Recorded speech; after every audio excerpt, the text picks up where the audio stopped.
الحمد لله رب العالمين نحمده ونستعينه ونستغفره ونؤمن به ونتوكل عليه ونعوذ بالله من شرور أنفسنا ومن سيئات أعمالنا من يهده الله فلا مضل له ومن يضلل فلا هادي له أشهد أن لا إله إلا الله وحده لا شريك له وأشهد أن محمدًا عبده ورسوله أرسله بالهدى ودين الحق ليظهره على الدين كله ولو كره المشركون اللهم صل على محمد وعلى آل محمد كما صليت على إبراهيم وعلى آل إبراهيم إنك حميد مجيد اللهم بارك على محمد وعلى آل محمد كما باركت على إبراهيم وعلى آل إبراهيم إنك حميد مجيد أما بعد فإن خير الحديث كتاب الله وخير الهدي هدي محمد صلى الله عليه وسلم وشر الأمور محدثاتها وكل محدثة بدعة وكل بدعة ضلالة وكل ضلالة في النار أيها الإخوان والأخوات أوصيكم ونفسي أولا بتقوى الله أعوذ بالله السميع العليم من الشيطان الرجيم يا أيها الذين آمنوا اتقوا الله حق تقاته ولا تموتن إلا وأنتم مسلمون يا أيها الذين آمنوا اتقوا الله وقولوا قولا سديدا يصلح لكم أعمالكم ويغفر لكم ذنوبكم ومن يطع الله ورسوله فقد فاز فوزا عظيما بسم الله الرحمن الرحيم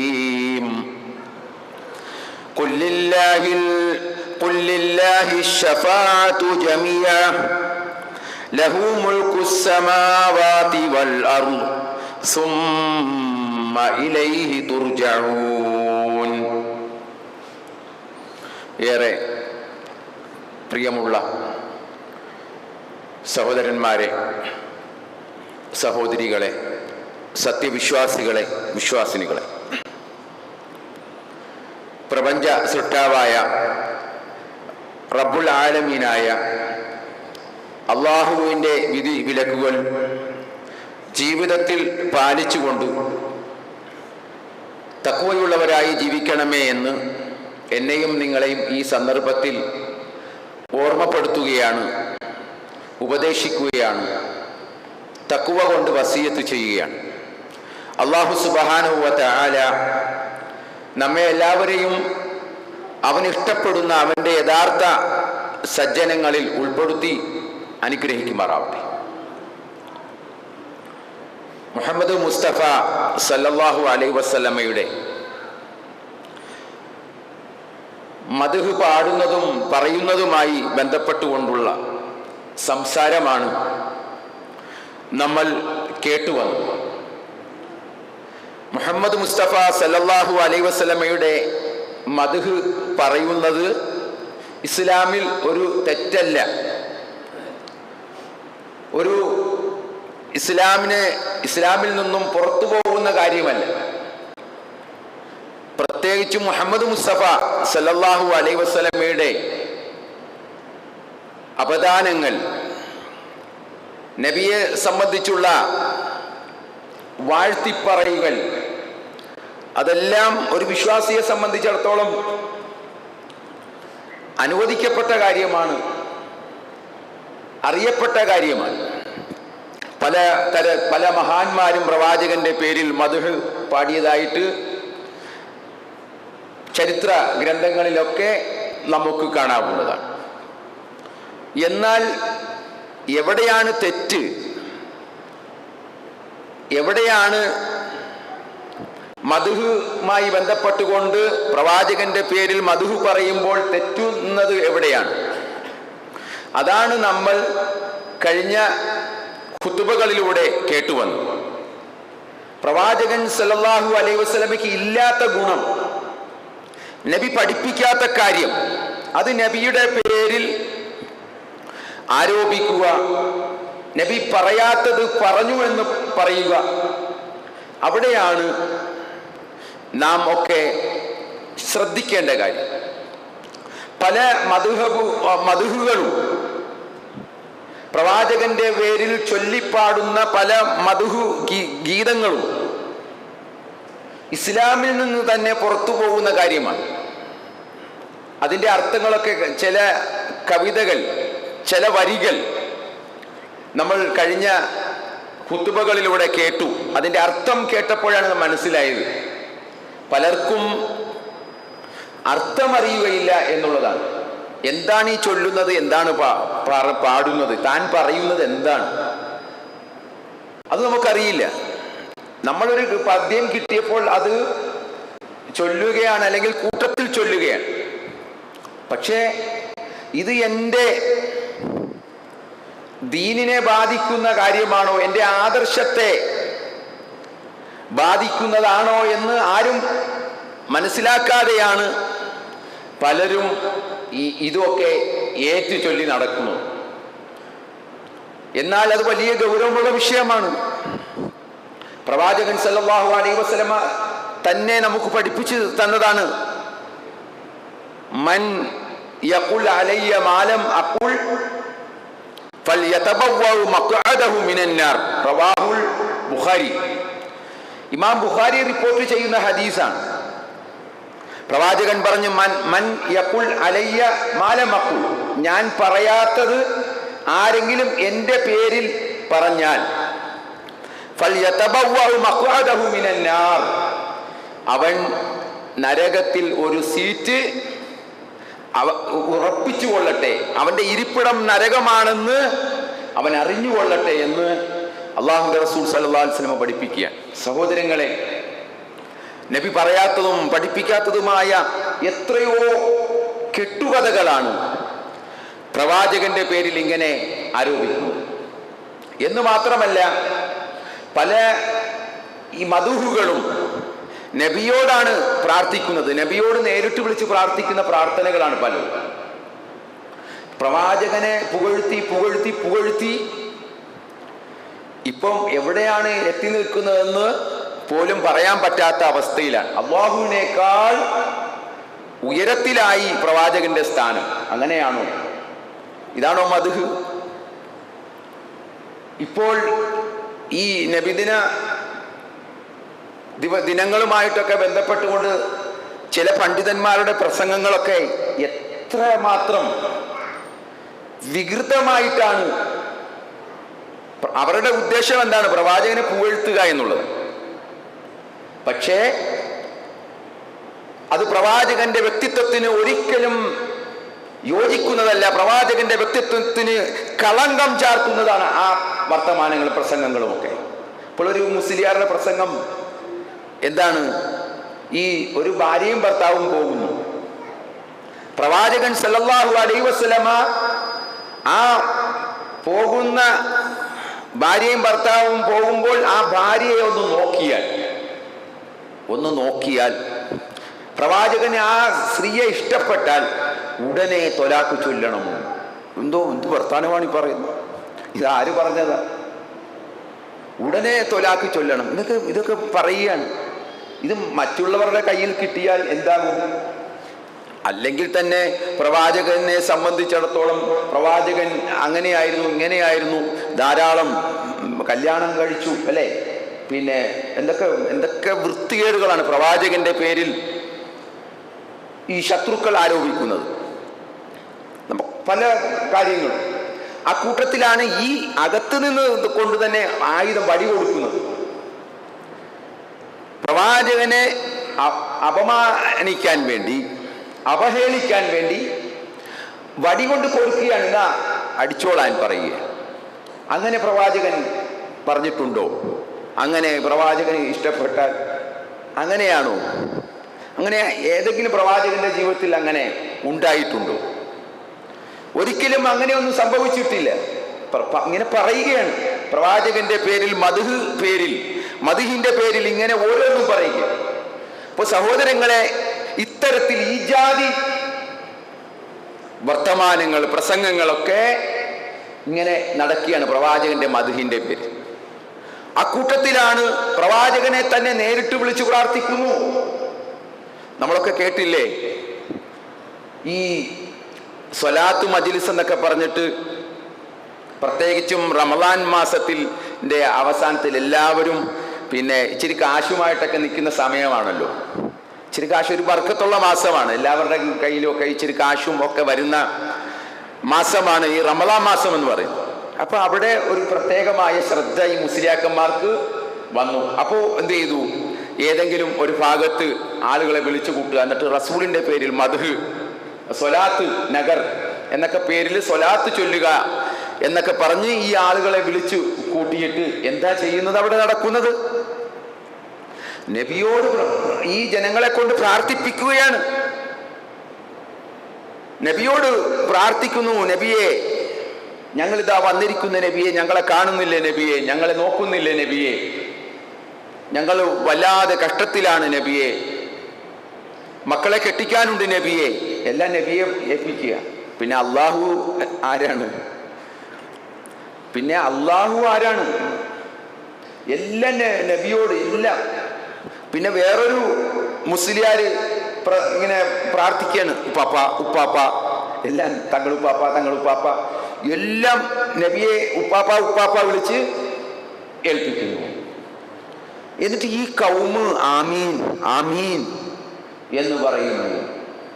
അപ്പൊ ഇത് സഹോദരങ്ങളെ, ഇതൊക്കെ എന്താണ്? പ്രവാചകനെ ഉയർത്തുന്നു, പുകഴ്ത്തുന്നു, മദ്ഹ് പറയുന്നു. മദ്ഹ് പറയുന്നത് തെറ്റല്ല, പക്ഷെ ഉള്ളതായിരിക്കണം. ഇത് ഈ പ്രവാചകനോടുള്ള പ്രാർത്ഥന, പ്രവാചകനോടുള്ള ശഫാഅത്തിനെ ചോദിക്കുന്നു, പ്രവാചകനോട് നേരിട്ട് വിളിച്ചു പ്രാർത്ഥിക്കുന്നു, നരകത്തിൽ നിന്നും രക്ഷിക്കണമെന്ന് പറഞ്ഞ് പ്രാർത്ഥിക്കുന്നു നബിയോട്. ഇത് നബി പഠിപ്പിച്ചതാണോ സഹോദരങ്ങളെ? ഇത് ഖുർആൻ പഠിപ്പിച്ചതാണോ? പ്രാർത്ഥിക്കേണ്ടത് ആരോടാണ്? അള്ളാഹുവോടല്ലേ? ഇതല്ലേ ഖുർആൻ പറയുന്നത്? ഖുർആനിൽ ഏതെങ്കിലും ഒരായത്ത് അള്ളാഹു അല്ലാത്തവരോട് പ്രാർത്ഥിക്കാൻ പറഞ്ഞിട്ടുണ്ടോ? അള്ളാഹു അല്ലാത്തവരോടുള്ള പ്രാർത്ഥന ഖുർആനിൽ ധാരാളം പ്രാർത്ഥനകൾ നമുക്ക് കാണാൻ കഴിയും. ധാരാളം പ്രാർത്ഥനകൾ. ഏതെങ്കിലും ഒരു പ്രാർത്ഥന അള്ളാഹു അല്ലാത്തവരോട് ഉള്ള പ്രാർത്ഥന ഉണ്ടോ ഖുർആനിൽ? ഇല്ല, അതില്ല.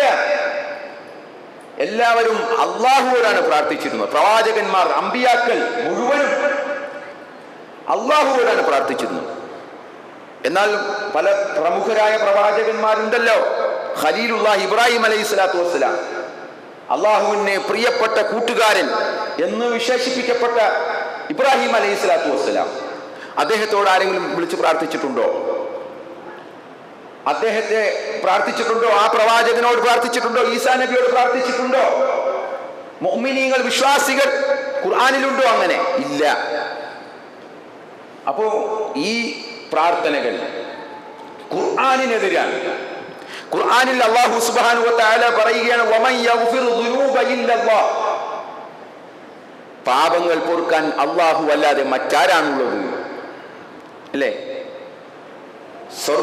ഉറപ്പ് നൽകുന്ന സ്വർഗക്കാരെ കുറിച്ച് പറഞ്ഞപ്പോൾ അല്ലാഹു സുബ്ഹാനഹു വ തആല പറയുകയാണ്, വല്ലദീന ഇദാ ഫഅലൂ ഫാഹിശതൻ ഔ ളലമൂ അൻഫുസഹും ദക്കറുല്ലാഹ ഫസ്തഗ്ഫറൂ ലിദുനൂബിഹിം വമൻ യഗ്ഫിറു ദുനൂബ ഇല്ലല്ലാഹ് വലം യുസിറൂ അലാ മാ ഫഅലൂ വഹും യഅലമൂൻ. സൂറ ആൽ ഇംറാനിൽ അല്ലാഹു പറയുകയാണ്, 135-ാമത്തെ ആയത്ത്. വല്ലദീന ആ വിഭാഗം ആളുകൾ, ആ കൂട്ടർ, സ്വർഗത്തിന് അർഹരായ കൂട്ടർ ആരാണ്? ഇദാ ഫഅലൂ ഫാഹിശതൻ, അവരെന്തെങ്കിലും തെറ്റുകൾ പ്രവർത്തിച്ചു പോയാൽ, ഔ വലമു അൻഫുസഹും, അല്ലെങ്കിൽ സ്വന്തത്തോട് തന്നെ അക്രമം പ്രവർത്തിച്ചു പോയാൽ, ദക്കറുല്ലാഹ്, അവർ അല്ലാഹുവിനെ ഓർക്കും, ഉടനെ ഓർക്കും. തെറ്റ് സംഭവിച്ചാൽ ഉടനെ അല്ലാഹുവിനെ ഓർക്കും. അതിനകത്തുനിന്ന് പിന്തിരിയും അവർ. അവരുടെ പാപങ്ങളെ തൊട്ട് അല്ലാഹുവിനോട് അവർ ഇസ്തിഗ്ഫാർ തേടും.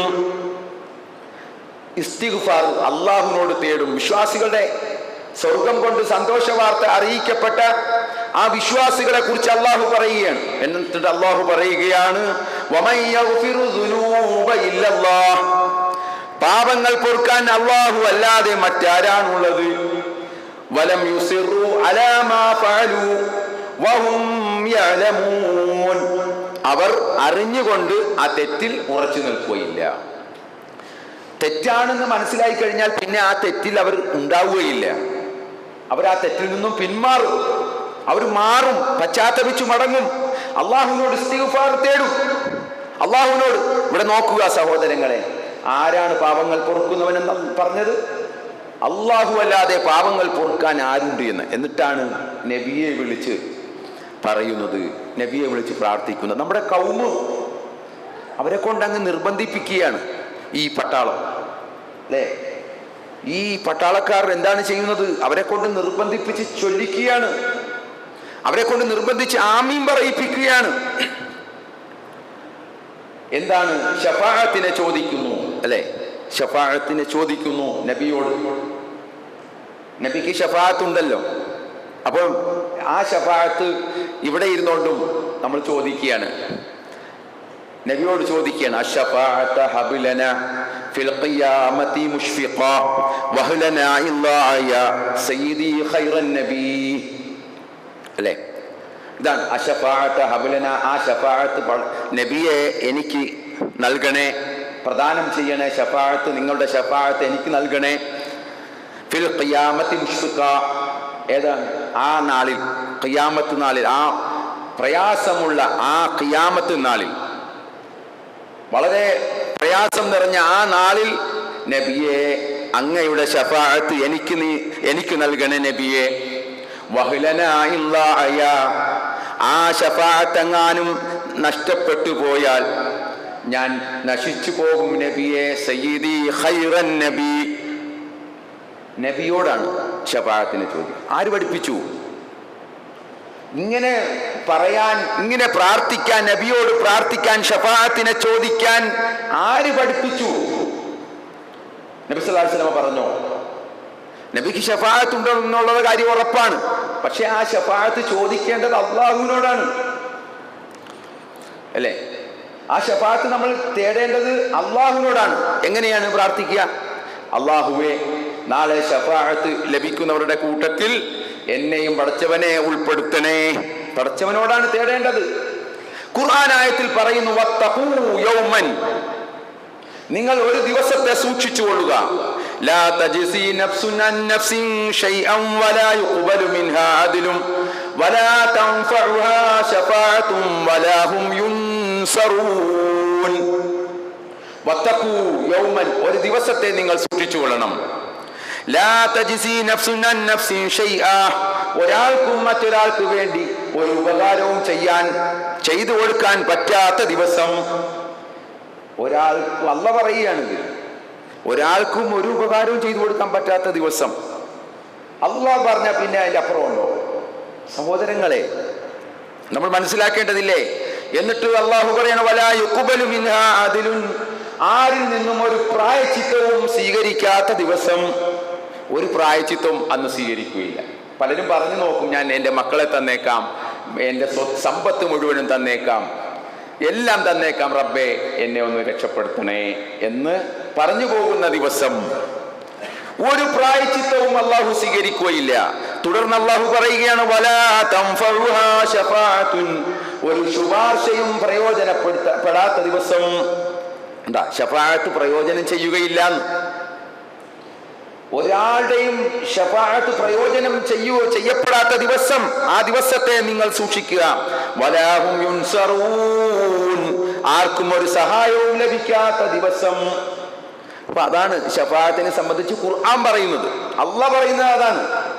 അപ്പൊ പിന്നെ നമ്മള് ഇങ്ങനെ പറയേണ്ടതുണ്ടോ? ഇങ്ങനെ പറയുന്നത് ശരിയാകുമോ? ഖുർആനിനെതിരല്ലേ, അള്ളാഹു പറഞ്ഞതിനെതിരല്ലേ ഈ പറയുന്നത്, ഈ പ്രാർത്ഥന? വീണ്ടും അള്ളാഹു പറയാണ് മൻദല്ലദീ യശ്ഫഉ ഇൻദഹു ഇല്ലാ ബിഇദ്നിഹി. അല്ലേ, ആയത്തുൽ കുർസി നമുക്ക് എല്ലാവർക്കും മനഃപ്പാഠമുള്ള ആയത്താണ്. ആയത്തുൽ കുർസിയിൽ അതിനകത്ത് പറയുന്ന മൻദല്ലദീ യശ്ഫഉ ഇൻദഹു ഇല്ലാ ബിഇദ്നിഹി, അവന്റെ അനുവാദ പ്രകാരമല്ലാതെ അവന്റെ അടുക്കൽ ശുപാർശ പറയാൻ ആരുണ്ട്? അള്ളാഹ് ചോദിക്കുകയാണ്, അള്ളാന്റെ അനുമതി ഇല്ലാതെ ശുപാർശ പറയാൻ ആരുണ്ട്? എന്നിട്ട് ഇവിടെ ഇരുന്നോണ്ട് ഈ പാവപ്പെട്ട ആളുകൾ ആ നബിയോട് വിളിച്ചു പറയുക. വീണ്ടും അള്ളാഹു പറയാണ് മറ്റൊരു ആയത്തിലൂടെ, ഖുല്ലില്ലാഹി ശഫാഅത്തു ജമീഅ, മുഴുവൻ ശഫാഅത്തും അള്ളാഹുവിനുള്ളതാണ്. മുഴുവൻ ശഫാഅത്തും അള്ളാഹുവിനുള്ളതാണ്. ലഹു മുൽക്കുസ് സമാവാതി വൽ അർദ്, അവനുള്ളതാകുന്നു ആകാശവും ഭൂമിയിലുള്ളതെല്ലാം അവൻ്റെതാകുന്നു. അള്ളാഹുവിനുള്ളതാണ്. ആകാശത്തിലും ഭൂമിയിലുള്ളതെല്ലാം സർവവും അള്ളാഹുവിനുള്ളതാണ്. സുമ്മ ഇലൈഹി തുർജഊൻ, പിന്നെ നിങ്ങൾ അള്ളാഹുലേക്കാണ് മടക്കപ്പെടുന്നത്. അപ്പം ശഫാഅത്ത് മുഴുവനും അള്ളാഹുവിനാണ്. ഒരാൾക്കും അള്ളാഹു എന്ത് കൊടുത്തിട്ടില്ല, അങ്ങനെ പറഞ്ഞു കൊടുത്തിട്ടില്ല. പിന്നെ അന്ത്യനാളിൽ നബി സല്ലല്ലാഹു അലൈഹി വസല്ലമക്ക് ശഫാഅത്തുൽ ഉളമ നൽകപ്പെട്ടിട്ടുണ്ട്. അത് അന്ത്യനാളിലെ കാര്യമാണ്. അത് നബിക്ക് നിരുപാധികം നൽകപ്പെട്ടിട്ടുമില്ല. നിരുപാധികം അങ്ങ് പ്രവാചകന് യഥേഷ്ടം പ്രവാചകന്റെ ഇഷ്ടമനുസരിച്ച് ചെയ്യാനുള്ള അനുവാദവും നൽകപ്പെട്ടിട്ടില്ല. അതിനൊക്കെ ഒരു പരിധി അള്ളാഹു വെച്ചിട്ടുണ്ട്. ഈ ആയത്തിനെ വിശദീകരിച്ചുകൊണ്ട് ഇമാം സഅദി റഹ്മത്തുള്ളാഹി അലൈഹി അദ്ദേഹത്തിന്റെ തഫ്സീറിൽ പറയുകയാണ്, ഫൽ വാജിബ് അൻ തുത്ലബ ശഫാഅത്തു മിമ്മൻ യംലികുഹാ, അതിനാൽ അവന്റെ അധികാരത്തിലുള്ളവർ അവനോടാണ് ശുപാർശ തേടേണ്ടത്. ഈ ആകാശവും ഭൂമിയും ഒക്കെ ഉള്ളതൊക്കെ അള്ളാഹുവിനുള്ളതാണെന്ന് പറഞ്ഞില്ലേ? അങ്ങനെയുള്ള ആളുകൾ, നമ്മൾ വിശ്വാസികൾ, മനുഷ്യർ, അവനോടാണ് ശഫാഅത്തിനെ ചോദിക്കേണ്ടത്. അള്ളാഹുവിനോടാണ് ശഫാഅത്തിനെ ചോദിക്കേണ്ടത്. ഒരു പ്രവാചകനോടോ ഒരു സാലിഹീന ആയ ആളുകളോടോ ഒരു മലക്കിനോടോ ആരോടും നമുക്ക് ശഫാഅത്ത് തേടാൻ പാടില്ല എന്നാണ് ഈ ആയത്തുകൾ നമ്മെ പഠിപ്പിക്കുന്നത്.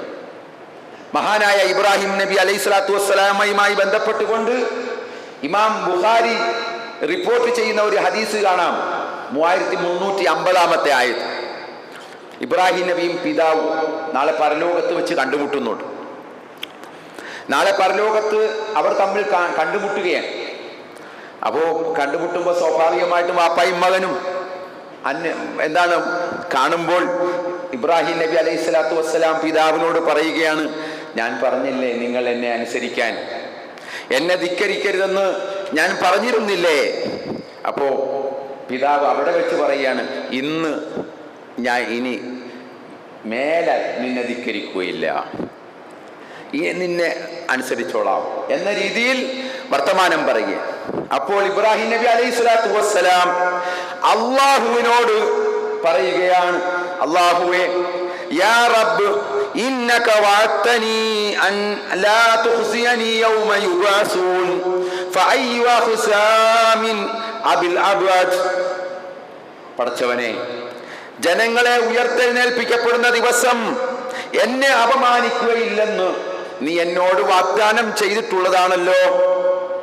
നിന്റെ കാരുണ്യത്തിൽ നിന്നും അകറ്റപ്പെട്ട പിതാവിനേക്കാൾ അപമാനം മറ്റെന്തുണ്ട്? ഇതിനേക്കാൾ വലിയൊരു അപമാനം വേറെന്തുണ്ട്? നിന്റെ കാരുണ്യത്തിൽ നിന്നും എന്റെ പിതാവ് അകലെയല്ലേ റബ്ബേ? ഒരു ശുപാർശ പറയുകയാണ് റബ്ബിനോട്. പിതാവിന് വേണ്ടി, സ്വന്തം പിതാവിന് വേണ്ടി ഇബ്രാഹിം നബി അലൈഹി സ്വലാത്തു വസ്സലാം അള്ളാഹുവിനോട് പറയുകയാണ്, ശുപാർശ പറയുകയാണ്. അള്ളാഹുവിന്റെ മറുപടി എന്താ? ഓക്കെ എന്നാണോ? ശരിയെന്നാണോ? അല്ല. എന്താണ്? അള്ളാഹുവിൻ്റെതായ പവറുണ്ട് സഹോദരങ്ങളെ. നമ്മൾ ഈ പറയുന്നത് പോലെയൊന്നും അല്ല. നമ്മൾ എന്തൊക്കെയാണ് കേൾക്കുന്നത്? ഇപ്പൊ സിദ്ദീഖ് മൗലൂദിലെ കാര്യം നമ്മൾ കേട്ടു. കഴിഞ്ഞ ആഴ്ച അല്ലേ, സിദ്ദീഖ് മൗലൂദുമായി ബന്ധപ്പെട്ട ഒരു സ്ത്രീ പിന്നെ ഭർത്താവിനെ സംബന്ധിച്ച് സ്വപ്നം കണ്ടല്ലോ. അങ്ങനെ ആ സ്വപ്നം വ്യാഖ്യാനിക്കാൻ വേണ്ടി മുഹമ്മദ് മുസ്തഫ സല്ലല്ലാഹു അലൈഹി വസല്ലമയുടെ അടുത്ത് വന്നു പറഞ്ഞപ്പോൾ നബി പറഞ്ഞു ഇനി അത് ഭർത്താവ് വരില്ല എന്ന് പറഞ്ഞു. നടക്കുന്ന വഴി, പോകുന്ന വഴി, വീട്ടിലോട്ട് പോകുന്ന വഴി പിന്നെ അബൂബക്കർ സിദ്ദീഖിനെ ഈ സ്ത്രീ കാണുന്നു. എന്താ വിഷമം, എന്താണ് വിഷമിച്ച് കരയുന്നത് എന്താണെന്ന് ചോദിക്കുമ്പോൾ പറയുന്നത് എന്താ, എൻ്റെ ഭർത്താവ് പിന്നെ ഇനിയും വരില്ല എന്ന് മുഹമ്മദ് മുസ്തഫ സല്ലല്ലാഹു അലൈഹി വസല്ലമ പറഞ്ഞു. ആ സ്വപ്ന വ്യാഖ്യാനത്തിൽ അതാണ് പറഞ്ഞത് എന്ന് പറഞ്ഞപ്പോൾ അബൂബക്കർ സിദ്ദീഖ് റളിയല്ലാഹു അൻഹു പറയാണ്, ഇല്ല, വരും, നിന്റെ ഭർത്താവ് വരും. അന്ന് രാത്രി കതക് മുട്ടി തുറന്നു നോക്കുമ്പോൾ ഭർത്താവ് അതാ നിൽക്കുന്നു അല്ലേ, നമ്മൾ കഴിഞ്ഞ ദിവസം പറഞ്ഞതാ. പിന്നെ അതിൻ്റെ എല്ലാ സംഭവം എല്ലാം കഴിഞ്ഞിട്ട് പിന്നെ ജിബ്രീൽ അലൈഹി സ്വലാത്തു വസ്സലാം എന്ന് പറയുകയാണ്, മുഹമ്മദ് നബിയെ താങ്കൾ പറഞ്ഞത് തന്നെയാണ് ശരി, പക്ഷെ അബൂബക്കർ സിദ്ദീഖാണല്ലോ, അതുകൊണ്ട് അദ്ദേഹം പറഞ്ഞത് കളവാകാൻ പാടില്ലല്ലോ, അതുകൊണ്ട് ഒന്നും ഒരു മാറ്റം, ഒരു ചേഞ്ച് വരുത്തിയതാണ് എന്ന്. അബൂബക്കർ സിദ്ദീഖ് മൗലൂദ്. അതേ സിദ്ദീഖ് മൗലൂദിൽ തന്നെ മറ്റൊരു കഥ, കള്ളക്കഥകൾ. ഈ കഥകളൊക്കെ ഈ കൗമിനെ കൊണ്ട് മൗലൂദ് എന്ന പേര് ചൊല്ലിക്കുകയാണ്. അബൂബക്കർ മൗലൂദ് എന്ന പേരിൽ ഈ കൗമിരുന്ന് ചൊല്ലുകയാണ്. അവിടെ ഒരു കഥയുണ്ട്. എന്താണ്, ജിബ്രീൽ അലൈഹി സ്വലാത്തു വസ്സലാമിനെ അള്ളാഹു സൃഷ്ടിച്ചിട്ട് പറഞ്ഞു, ജിബ്രീലെ ലാ ഇലാഹ ഇല്ലല്ലാഹ് മുഹമ്മദ് റസൂലുള്ളാഹ് എന്ന് ചൊല്ലാൻ പറഞ്ഞു. ജിബ്രീലിൽ ലാ ഇലാഹ ഇല്ലല്ലാഹ് എന്ന് മാത്രം പറഞ്ഞു, മുഹമ്മദ് റസൂലുള്ളാഹ് ചൊല്ലിയില്ല. വീണ്ടും അള്ളാഹു ആവർത്തിച്ചു, അപ്പോഴും ചൊല്ലില്ല, അനുസരണക്കേട് കാണിച്ചു. ജിബ്രീലിനെ ഇല്ലാതാക്കി വീണ്ടും സൃഷ്ടിച്ചു, വീണ്ടും പടച്ചു, വീണ്ടും പറഞ്ഞു ലാ ഇലാഹ ഇല്ലല്ലാഹ് മുഹമ്മദ് റസൂലുള്ളാഹ് ചൊല്ലാൻ പറയുക. അപ്പോഴും എന്താണ്, ചൊല്ലുന്നില്ല. 70,000 പ്രാവശ്യം അള്ളാഹു ആവർത്തിച്ചിട്ടും ജിബ്രീലിൽ കൂട്ടാക്കിയില്ല, അനുസരിച്ചില്ല. അള്ളാഹുവിന്റെ കൽപ്പന അനുസരിച്ച് അള്ളാഹുവിനെ സംബന്ധിച്ച് ഇവരുടെ ധാരണ എന്താണ്? 70,000 പ്രാവശ്യം അള്ളാഹ് പറഞ്ഞിട്ടും അത് അനുസരിക്കാൻ ജിബ്രീൽ കൂട്ടാക്കിയില്ല. മലക്കുകളെ സംബന്ധിച്ച് എന്താ ഖുർആൻ പറഞ്ഞത്?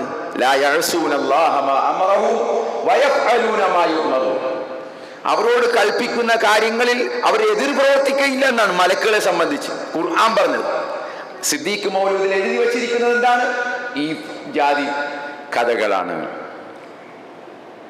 പിന്നീട് എന്താണ്, അബൂബക്കർ സിദ്ദീഖ് റളിയല്ലാഹുവിന്റെ ആത്മാവ് റൂഹ് വന്നുകൊണ്ട് ജിബ്രീൽ അലൈഹി സ്വലാത്തു വസ്സലാമിനോട് പറയുന്നു, നീ എന്ന റൂഹുൽ ഖുദ്സാണ്, പരിശുദ്ധാത്മാവാണ്, അതുകൊണ്ട് ചൊല്ലൂ ലാ ഇലാഹ ഇല്ലല്ലാഹ് മുഹമ്മദ് റസൂലുള്ളാഹ്.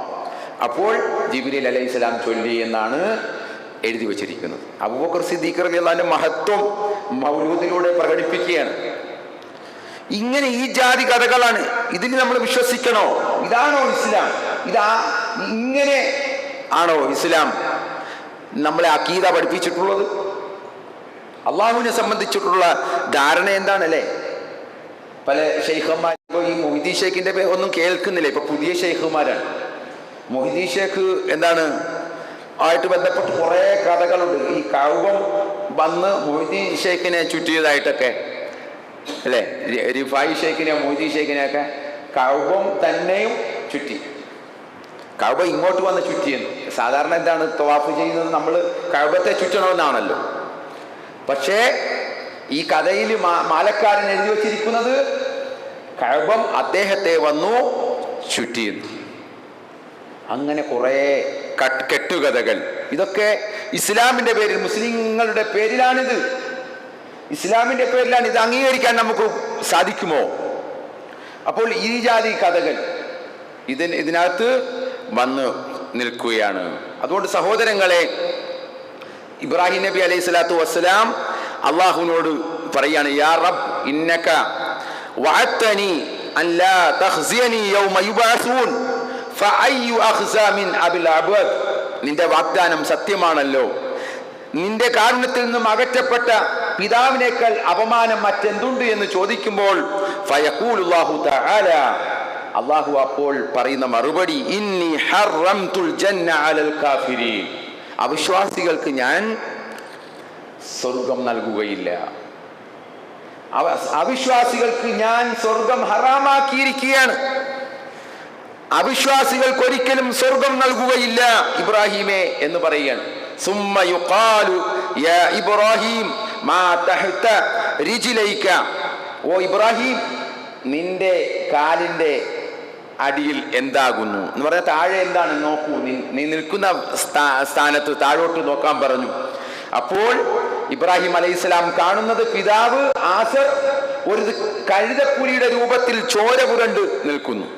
അവിടെ വെച്ച് മാറ്റം വരികയാണ്, അദ്ദേഹത്തിന്റെ രൂപം മാറിപ്പോവുകയാണ്, ഒരു കഴുതപ്പുലിയുടെ രൂപത്തിലേക്ക് മാറുന്നത്. ഇത് ബുഖാരിയിലുള്ളതാണ്, പ്രവാചകൻ സല്ലല്ലാഹു അലൈഹി വസല്ലം പറഞ്ഞ കാര്യമാണ്.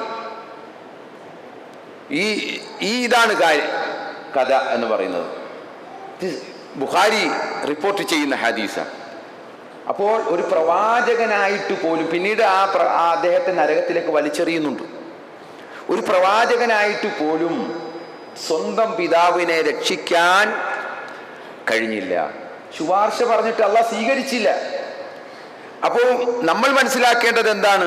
മഹാന്മാരായ ആളുകൾക്ക് പോലും അവരുടെ സ്വന്തക്കാരെ രക്ഷപ്പെടുത്താൻ സാധിച്ചിട്ടില്ല എങ്കിൽ പിന്നെ നമ്മളെ എങ്ങനെയാണ്, നമുക്ക് ഇതേപോലെ ആരാണ് നമ്മളെ രക്ഷപ്പെടുത്താൻ വരിക? ഈ കൗമിരുന്നിട്ട് ഇങ്ങനെ പാടിയാൽ വല്ല സഹായവും നമുക്ക് കിട്ടുമോ?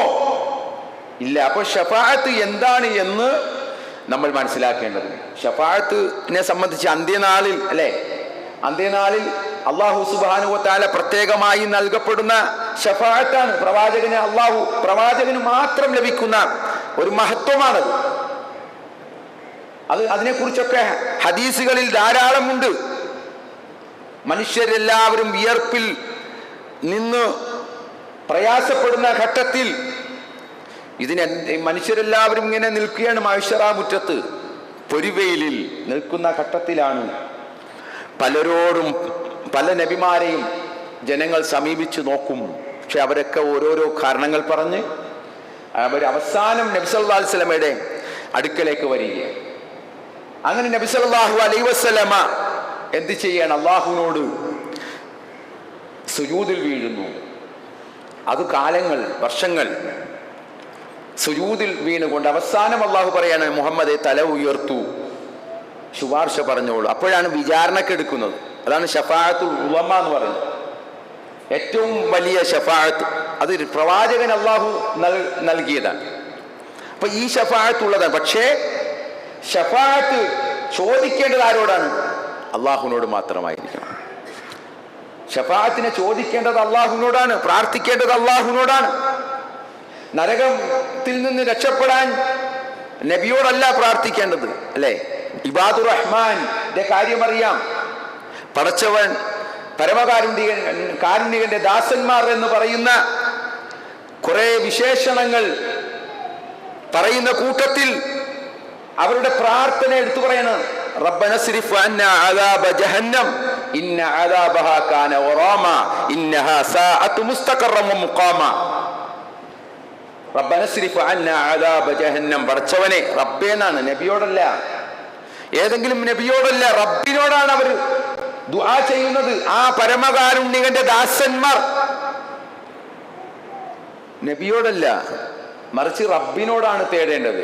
അപ്പോൾ നമ്മുടെ പ്രാർത്ഥനകൾ എല്ലാം ആരോടായിരിക്കണം? അള്ളാഹുവിനോടായിരിക്കണം. റസൂൽ സല്ലല്ലാഹു അലൈഹി വസല്ലമയോട് നമുക്ക് പ്രാർത്ഥിക്കാൻ പാടില്ല, നബി പഠിപ്പിച്ചിട്ടില്ല അങ്ങനെ. അത് അഹ്ലുസുന്നത്ത്, ഈ അഹ്ലുസുന്നത്ത് വൽ ജമാഅത്താണല്ലോ ഈ പറയുന്നത്. ഞങ്ങൾ വലിയ അഹ്ലുസുന്നത്തിന്റെ ആളുകളെന്നാണ് ഇവർ പറയുന്നത്. ഇവർ അഹ്ലുസുന്നത്തിന്റെ വലിയ ആളുകളാണ് എന്ന് പറഞ്ഞിട്ട് അഹ്ലുസുന്നത്ത് പഠിപ്പിക്കാത്ത വിശ്വാസങ്ങളും ആചാരങ്ങളുമാണ് ഇവർ ചെയ്തുകൊണ്ടിരിക്കുന്നത്. ശീഈ വിശ്വാസങ്ങളാണ്. ഖബറിനെ ആരാധിക്കുന്നു. ഇത് അഹ്ലുസുന്നത്ത് വിശ്വാസമാണോ? ഖബറിൽ ഉത്സവങ്ങൾ സംഘടിപ്പിക്കുന്നു, ഖബറാളിയോട് പ്രാർത്ഥിക്കുന്നു, അവിടെ ഉറൂസുകൾ, നേർച്ചകൾ, വഴിപാടുകൾ അർപ്പിക്കുന്നു. ഇതൊക്കെ അഹ്ലുസുന്നത്താണോ? ഇത് പ്രവാചകൻ പഠിപ്പിച്ചതാണോ? അപ്പോൾ സഹോദരങ്ങളെ, യഥാർത്ഥത്തിലുള്ള അഹ്ലുസുന്നത്തി വൽ ജമാഅ എന്ന് പറയുന്നത് ഒന്നാമത്തെ അതിൻ്റെ അടിസ്ഥാനപരമായ വിശ്വാസം പ്രാർത്ഥനകൾ അള്ളാഹുവോട് മാത്രം, വേറെ ഒരു ശക്തിയോടോ വേറെ ഒന്നിനോടും പ്രാർത്ഥന പാടില്ല എന്നുള്ളത്. അതുകൊണ്ട് നമ്മൾ ആ കാര്യം പ്രത്യേകം ശ്രദ്ധിക്കണം. ഇത്തരത്തിലുള്ള ഈ ദീനി വിരുദ്ധമായ കവിതകൾ അത് ചൊല്ലാൻ അല്ലെങ്കിൽ ചൊല്ലുന്നവരോട് നമ്മൾ പറഞ്ഞ് മനസ്സിലാക്കി കൊടുക്കണം. അതിൻ്റെ അർത്ഥം നിങ്ങൾക്കറിയുമോ എന്ന് പറഞ്ഞിട്ട് അത് മനസ്സിലാക്കി കൊടുക്കണം. ഇതൊക്കെ നമ്മുടെ ബാധ്യതകളിൽപ്പെട്ടതാണ്. നമുക്ക് മാത്രം സ്വർഗത്തിൽ പോകാനല്ല. ഞാൻ എന്താണ് ഇത് പറയുന്നത്? ഒരു വലിയ വിഭാഗം ആളുകൾ നമ്മുടെ കൂട്ടത്തിൽ ജീവിക്കുകയാണ്, മുസ്ലിങ്ങൾ എന്ന് പറഞ്ഞുകൊണ്ട്. പക്ഷെ അവരുടെ വിശ്വാസം എന്താണ്? ഇസ്ലാമികമായ വിരുദ്ധമായ വിശ്വാസങ്ങളും ആചാരങ്ങളുമാണ് അവർ പിന്തുടരുന്നത്. ഇതിനെ നമ്മൾ പറഞ്ഞ് ബോധ്യപ്പെടുത്തി മനസ്സിലാക്കി കൊടുക്കണം. അങ്ങനെയല്ല, ഇങ്ങനെയാണ്. നമുക്ക് ധാരാളം ഉണ്ടല്ലോ. ഖുർആൻ ഇല്ലേ നമുക്ക്? ആ ഖുർആൻ പിൻപറ്റിയാൽ പോരെ. സുന്നത്തുണ്ടല്ലോ, ഖുർആനും സുന്നത്തും ധാരാളം നമുക്കുണ്ട് ഇവിടെ. അത് മതി നമുക്ക്. അതിൽ നിൽക്കാൻ ആണ് അല്ലാഹുവിന്റെ റസൂൽ സല്ലല്ലാഹു അലൈഹി വസല്ലം നമ്മെ പഠിപ്പിച്ചത്. തറക്തു ഫീകും അംറൈനി ലൻ തളില്ലു മാ തമസ്സക്തും ബിഹിമാ കിതാബല്ലാഹി വസുന്നതി റസൂലില്ലാഹ്. രണ്ട് കാര്യങ്ങൾ ഞാൻ നിങ്ങളിൽ വിട്ടേച്ചു പോകുന്നു. ആ രണ്ട് കാര്യങ്ങൾ മുറുകെ പിടിച്ച് ജീവിക്കുന്ന കാലത്തോളം നിങ്ങൾ ഒരിക്കലും വഴിപിഴക്കുകയില്ല. ഏതാണ് ആ രണ്ട് കാര്യങ്ങൾ? ഒന്ന് കിതാബല്ലാഹ്, അള്ളാഹുവിന്റെ കിതാബായ ഖുർആൻ. രണ്ട് സുന്നത്ത്, പ്രവാചകന്റെ ചര്യ. ഇത് നമ്മുടെ ധാരാളമുണ്ട്. പിന്നെ പ്രാർത്ഥനകൾ, നബി സല്ലല്ലാഹു അലൈഹി വസല്ലം ധാരാളം പ്രാർത്ഥനകൾ പഠിപ്പിച്ചിട്ടുണ്ട്. എണ്ണം ചൊല്ലി പറയേണ്ടത് എണ്ണം ചൊല്ലി പറയാൻ പഠിപ്പിച്ചിട്ടുണ്ട്. നമസ്കാരത്തിന് ശേഷം സുബ്ഹാനല്ലാഹ് 33 പ്രാവശ്യം, അൽഹംദുലില്ലാഹ്, അല്ലാഹു അക്ബർ, അത് എണ്ണം പറഞ്ഞു ചൊല്ലാനാണ് നമ്മളോട് പറഞ്ഞത്. അത് എണ്ണം ചൊല്ലണം. ആ എണ്ണത്തിലായിരിക്കണം. പ്രവാചകൻ എണ്ണം പറഞ്ഞിട്ടുണ്ടെങ്കിൽ ആ എണ്ണത്തിൽ നിൽക്കണം. അതാണ് യഥാർത്ഥത്തിൽ ഇസ്ലാം എന്ന് പറയുന്നത്. അപ്പം നമ്മൾ മനസ്സിലാക്കുക, അല്ലാഹു സുബ്ഹാനഹു വ തആല യഥാർത്ഥ ഇസ്ലാമിനെ പിൻപറ്റി ജീവിക്കുന്ന ആളുകളിൽ അള്ളാഹു നമ്മെ എല്ലാവരെയും ഉൾപ്പെടുത്തി അനുഗ്രഹിക്കുമാറാവട്ടെ.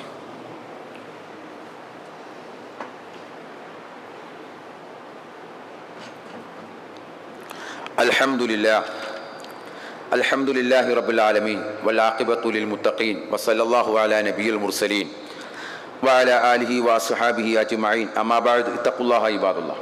പ്രിയമുള്ള സഹോദരങ്ങളെ, ഒരിക്കൽ കൂടി അള്ളാഹുവിൻ്റെ വിധിവിലക്കൾ അനുസരിച്ച് ജീവിക്കണമേ എന്ന് എന്നെയും നിങ്ങളെയും ഉപദേശിക്കുന്നു. അള്ളാഹു നമ്മെ എല്ലാവരെയും അനുഗ്രഹിക്കുമാറാവട്ടെ.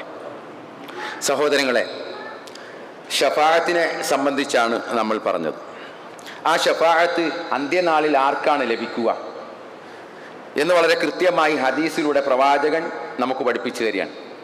അബൂ ഹുറൈറ റളിയല്ലാഹു അൻഹു നബി സല്ലല്ലാഹു അലൈഹി വസല്ലം ചോദിച്ചു, അള്ളാഹുവിൻ്റെ ദൂതരെ, പുനരുത്ഥാന ദിവസം അങ്ങയുടെ ശുപാർശ മുഖേന വിജയം കരസ്ഥമാക്കുവാൻ ഭാഗ്യം സിദ്ധിക്കുന്നത് ആർക്കാണ്? അങ്ങയുടെ ശുപാർശ മുഖേന വിജയം കരസ്ഥമാക്കുവാൻ സാധിക്കുന്നത് ആർക്കാണ് എന്ന് ചോദിച്ചപ്പോൾ നബി സല്ലല്ലാഹു അലൈഹി വസല്ലമയുടെ മറുപടി, അസ്അദുൻ നാസി ബിശഫാഅതി യൗമൽ ഖിയാമത്തി മൻ ഖാല ലാ ഇലാഹ ഇല്ലല്ലാഹു ഖാലിസൻ മിൻ ഖൽബിഹി ഔ നഫ്സിഹി. നാളെ പ്രവാചകന്റെ ശഫാഅത്ത് കിട്ടുന്ന ആ സൗഭാഗ്യവന്മാർ അവരാരാണ്? അവർ മൻ ഖാല ലാ ഇലാഹ ഇല്ലല്ലാഹ് ഖാലിസൻ മിൻ ഖൽബിഹി. ലാ ഇലാഹ ഇല്ലല്ലാഹു എന്ന് ഇഖ്ലാസോടുകൂടി പറയുക. ഖാലിസൻ മിൻ ഖൽബിഹി, ഹൃദയത്തിൽ യാതൊരു മാലിന്യവും ഇല്ലാതെ, യാതൊരു തരത്തിലുള്ള അല്ലാഹു അല്ലാത്ത ശിർക്ക് കലരാത്ത ആ ലാ ഇലാഹ ഇല്ലല്ലാഹ്. നമ്മളൊക്കെ ലാ ഇലാഹ ഇല്ലല്ലാഹു ഇങ്ങനെ കുറേയൊക്കെ പറയാറുണ്ട്, പറയുന്നവരുണ്ട്. പക്ഷേ അവരുടെ ജീവിതമോ അതിനെതിരാണ്. ലാ ഇലാഹ ഇല്ലല്ലാഹു എന്ന് ഇങ്ങനെ പറയുന്നു. ഇപ്പൊ ഉദാഹരണത്തിന്, ഇപ്പം തൊട്ടിയിൽ കുട്ടിയെ ഇങ്ങനെ ആട്ടുന്നു ഉമ്മ, ലാ ഇലാഹ ഇല്ലല്ലാഹ്, ലാ ഇലാഹ ഇല്ലല്ലാഹ്. ആ കുട്ടി ഒന്ന് വീഴാൻ പോയാലോ, ഒന്ന് തൊട്ടിയിൽ നിന്ന് വീഴാൻ പോയാലോ ഉടനെ എൻ്റെ മുഹിദ്ദീനെ, ആരെ വിളിച്ചത്? ഈ ലാ ഇലാഹ ഇല്ലല്ലാഹ്. അപ്പൊ എന്ത് പ്രസക്തി? ഇവിടെ പള്ളിയിൽ എഴുതി വെച്ചിട്ടുണ്ടാകും ലാ ഇലാഹ ഇല്ലല്ലാഹ് മുഹമ്മദ് റസൂലുള്ളാഹ്. എന്നിട്ട് അതിന്റെ താഴെ ഇരുന്നിട്ടാണ് കുത്തുബിയത്ത് ചൊല്ലുന്നത്. ആരാണ് 1000 വട്ടം മുഹിദ്ദീൻ ഷേഖിനെ വിളിക്കുന്നത്? അപ്പൊ എന്ത് പ്രസക്തി? അപ്പൊ കേവലമായ ബാഹ്യമായ ലാ ഇലാഹ ഇല്ലല്ലാഹ് അല്ല, അങ്ങനെയുള്ളവർക്ക് ശഫാഅത്ത് ലഭിക്കുകയില്ല. ശഫാഅത്ത് ലഭിക്കണമെങ്കിൽ ഖാലിസൻ മിൻ ഖൽബിഹി ഔ നഫ്സിഹി, ഹൃദയത്തിൽ അല്ലെങ്കിൽ മനസ്സിൽ എന്ത് വേണം? ഇഖ്ലാസോട് കൂടി ആയിരിക്കണം ലാ ഇലാഹ ഇല്ലല്ലാഹ് ചൊല്ലേണ്ടത്. അപ്പൊ അങ്ങനെയുള്ളവർക്കാണ് ശഫാഅത്ത് ലഭിക്കുക. മറ്റൊരു വിഭാഗത്തെ കുറിച്ച് പറഞ്ഞത് നബി സല്ലല്ലാഹു അലൈഹി വസല്ലമ പറഞ്ഞത്, ബാങ്കിന് ശേഷമുള്ള ദിക്റും ദുആയും ചൊല്ലുന്നവർക്ക് അള്ളാഹുവിന്റെ റസൂലിന്റെ ശഫാഅത്ത് ലഭിക്കും എന്നാണ്. അൻ അബ്ദുല്ലാഹി ഇബ്നു അംർ ഇബ്നുൽ ആസ് റളിയല്ലാഹു അൻഹു അന്നഹു സമിയ നബി സല്ലല്ലാഹു അലൈഹി വസല്ലമ യഖൂൽ ഇദാ സമിഅതുൽ മുഅദ്ദന, നിങ്ങൾ ബാങ്ക് വിളിക്കുന്നത് കേട്ടാൽ ഫഖൂലു മിസ്ല മാ യഖൂൽ, അദ്ദേഹം പറയുന്നത് പോലെ നിങ്ങളും പറയുക.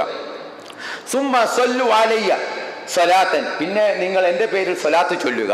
ബാങ്ക് വിളിച്ച് കഴിഞ്ഞാലുള്ള പ്രാർത്ഥനയുണ്ടല്ലോ, അല്ലാഹുമ്മ റബ്ബ ഹാദി ദഅവതി താമ്മ വസ്സലാത്തുൽ ഖായിമ ആതി മുഹമ്മദൻ വസീലത, ആ പ്രാർത്ഥന നമ്മൾ ചൊല്ലുക. അങ്ങനെ സ്വലാത്ത് ചൊല്ലിയിട്ട് വേണം ആ പ്രാർത്ഥന നമ്മൾ ചൊല്ലാൻ. അങ്ങനെ ചൊല്ലി ആരെങ്കിലും എൻ്റെ പേരിൽ സ്വലാത്ത് ചൊല്ലിയാൽ എന്താണ്? സല്ലല്ലാഹു അലൈഹി ബിഹാ അശറ, അവൻ അല്ലാഹു 10 അനുഗ്രഹങ്ങൾ നേരുന്നതാണ്, നൽകുന്നതാണ്. സുമ്മ സലുല്ലാഹ, പിന്നീട് നിങ്ങൾ അല്ലാഹുവിനോട് ചോദിക്കണം, ലി, എനിക്ക് വേണ്ടി, അൽ വസീല, നമ്മൾ ആതി മുഹമ്മദൻ വസീലത്ത വൽ ഫളീലത്ത പറയുന്നില്ലേ, നിങ്ങൾ എൻ്റെ പേരിൽ വസീലത്തിനെ ചോദിക്കണം. ഫഇന്നഹാ മൻസിലത്തുൻ ഫിൽ ജന്ന, അത് സ്വർഗ്ഗത്തിലെ ഒരു സ്ഥാനമാണ്. ലാ തംബഗി ഇല്ലാ ലിഅബ്ദിൻ മിൻ ഇബാദില്ലാഹ്, അല്ലാഹുവിന്റെ ദാസന്മാരിൽ ഒരാൾക്ക് മാത്രമേ അതിന് അവകാശമുള്ളൂ. ആ സ്വർഗത്തിലെ ആ സ്ഥാനത്തിന് ഒരാൾക്ക് മാത്രമേ അതിന് അർഹതയുള്ളൂ. അന്നകൂന അനഹുവ, അത് ഞാനാകാൻ ഞാൻ ആഗ്രഹിക്കുന്നു, ഞാനാകണമെന്ന് ഞാൻ ആഗ്രഹിക്കുന്നു. ഫമൻ സഅല ലിൽ വസീല, ആരെങ്കിലും എനിക്ക് വേണ്ടി വസീലത്തിനെ തേടിയാൽ ഹല്ലത്ത് ലഹു ശഫാഅ, അവന് നാളെ ശഫാഅത്ത് ലഭിക്കും.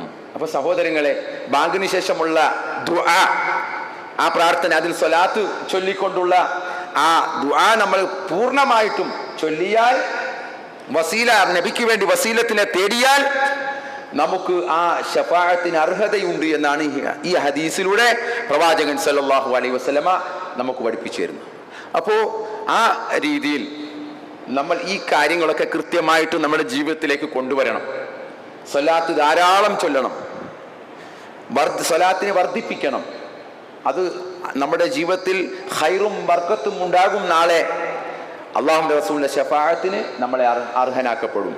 ആ രീതിയിൽ അല്ലാഹുവിന്റെ റസൂലിന്റെ പേരിൽ സ്വലാത്ത് ചൊല്ലുകയും വസീലത്തിനെ തേടുകയും ഒക്കെ ചെയ്യുന്ന യഥാർത്ഥ വിശ്വാസികളിൽ അല്ലാഹു നമ്മെ എല്ലാവരെയും ഉൾപ്പെടുത്തുമാറാവട്ടെ.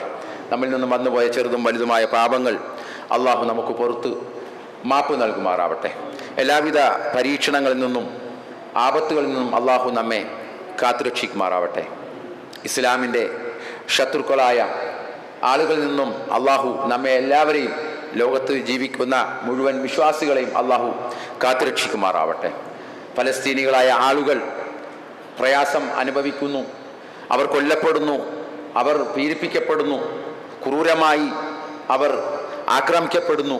അവരെ അല്ലാഹു സുബ്ഹാനഹു വ തആല അവരെ ഈ ജൂതൻ്റെ ഈ തരത്തിലുള്ള ആക്രമത്തിൽ നിന്നെല്ലാം അല്ലാഹു എന്നേക്കുമായുള്ള സമാധാനം നൽകി അല്ലാഹു അവരെ അനുഗ്രഹിക്കുമാറാവട്ടെ. ഇസ്ലാമിൻ്റെ ശത്രുക്കളെ അല്ലാഹു പരാജയപ്പെടുത്തുമാറാവട്ടെ. ഈ ആദർശത്തെ അല്ലാഹു വിജയിപ്പിക്കുമാറാവട്ടെ. ലാ ഇലാഹ ഇല്ലല്ലാഹ് മുഹമ്മദ് റസൂലുള്ളാഹ് എന്ന ഈ കലിമയെ അല്ലാഹു സുബ്ഹാനഹു വ തആല ഈ ലോകത്ത് വിജയിപ്പിച്ചു തരുമാറാവട്ടെ. ആ കൂട്ടത്തിൽ അതിനുവേണ്ടി പണിയെടുക്കുന്ന ആളുകളിൽ അല്ലാഹു നമ്മെ എല്ലാവരെയും ഉൾപ്പെടുത്തി അനുഗ്രഹിക്കുമാറാവട്ടെ. اللهم اغفر للمؤمنين والمؤمنات المسلمين والمسلمات الأحياء منهم والأموات إنك مجيب الدعوة يا قاضي الحاجات. اللهم ربنا آتنا في الدنيا حسنة وفي الآخرة حسنة وقنا عذاب النار. اللهم ربنا ظلمنا أنفسنا وإن لم تغفر لنا وترحمنا لنكونن من الخاسرين. اللهم أجرنا من النار، اللهم أجرنا من النار، اللهم أجرنا من النار. اللهم ربنا تقبل منا إنك أنت السميع العليم وتب علينا إنك أنت التواب الرحيم واغفر لنا برحمتك يا أرحم الراحمين. سبحان ربك رب العزة عما يصفون وسلام على المرسلين والحمد لله